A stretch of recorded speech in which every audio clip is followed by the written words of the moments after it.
But பொதுவா நாங்க என்ன பார்க்குறோம்னா, இப்ப ஆண்கள் நெறைய பேரு அவங்க சின்ன வயசுல 13 வயசுலேருந்து போனோகிராஃப் பார்த்து வளர்றதுனால, அவங்க நெறைய ஓரல் செக்ஸ் காட்சிகள தான் பார்த்துருக்குறாங்க.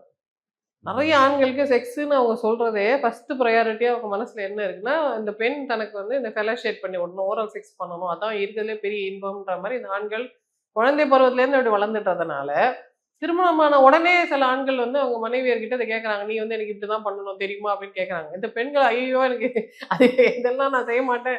எனக்கு அருவருப்பா இருக்கு. இப்படிலாம் யாராவது பண்ணுவாங்களா? என்னை போய் இப்படி பண்ண சொல்றியே! அப்படிலாம் இந்த பெண்கள் மறுக்க தான் செய்றாங்க. அப்ப அந்த ஆண்கள் என்ன சொல்றாங்கன்னா, அது அந்த பொண்ண க்ரூம் பண்றது.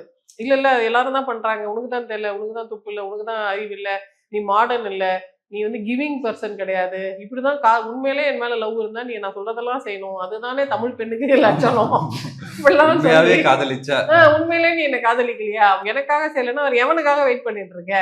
அப்படிலாம் அந்த பெண்ணை ஷேம் பண்ணி, அந்த பெண்ணை எப்படியாவது கோர்ஸ் பண்ணி, இந்த மாரி அப்நார்மல் செக்சுவாலிட்டில ஈடுபடுத்துறாங்க. கன்சல்டேஷன் வரும்போது நாங்க சொல்றோம் இது அப்நார்மல் செக்ஸ்ன்னு சொல்லும்போது, ஆண்கள் வந்து எங்ககிட்ட நெறைய தர்க்கத்துக்கு வராங்க. அது எப்படி அப்நார்மல்? இந்த உலகம் ஃபுல்லா இது நடக்குதுல்ல. இது அப்நார்மலா எப்படி இருக்க முடியும்? அப்படின்னு அவங்க கேட்கறாங்க. இல்ல இன்னொன்னு சொல்ல போனா ஓஷோ சொல்ற மாதிரி செக்ஸ் என்பது ஒரு தெய்வீக நிலை. அதை அனுபவிக்கணும்.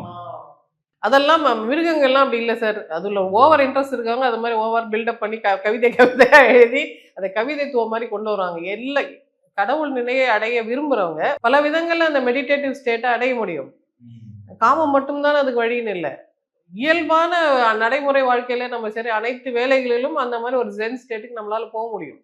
ஸோ இப்ப இதுல இஷ்யூ என்னன்னா, இப்ப நெறைய பெண்கள் இது வெளியில பேசாம இருக்கிறதுக்கு காரணம், அதுக்கான லாங்குவேஜ் நமக்கு இல்ல. அது எப்படி பேசணும்ன்றது இந்த பெண்களுக்கு தெரியல. யார்கிட்ட போய் பேசணும்னு தெரியல. நல்ல வெளியே சொல்றது எப்படி? நெறைய மேரேஜஸ்ல பெண்கள் வந்து இந்த மாரி செக்சுவலி அபியூஸ் செய்யப்படுறாங்க. ஒரு மொலஸ்டேஷன், ஒரு ரேப் அது மாரிலாம் மேரிட்டல் ரேப் மாரி நடக்குது. நான் உன்ன இப்படி அடிச்சு சந்தோஷப்படுவேன். உன்ன கட்டி போட்டு சந்தோஷப்படுவேன். இந்த மாரிலாம் இருக்கு. நம்ம ட்ரை பண்ணணும்.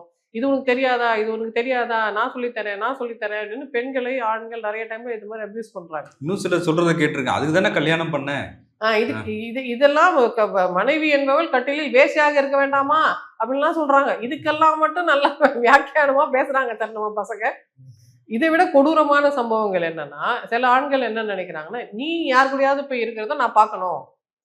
நீ போய் அப்படி இருந்துட்டு வந்துட்டு எனக்கு விவரமா சொல்லு. இல்ல என்கிட்ட இப்படி கெட்ட வார்த்தை பேசு. இல்ல நீ இவன் கூட இருந்ததா கற்பனை பண்ணி என்கிட்ட பேசு. அவங்க கூட இருந்ததா அந்த கூடாத உறவுகள்லாம் கற்பனை பண்ணி எனக்கு பேசிட்டே இரு.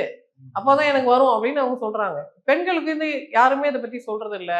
இப்படிலாம் ஒருத்தன் பேசினான்னா அப்நார்மலா இருக்கான். அவன ட்ரீட்மென்ட்க்கு அனுப்பு. அவனோடலாம் குப்பை கொட்டணும்னு உனக்கு அவசியம் இல்லை. அவன் தான் குப்பை. அவன கொட்டிட்டு வந்துருன்னு பெண்களுக்கு நம்ம சொல்றது இல்லல்ல.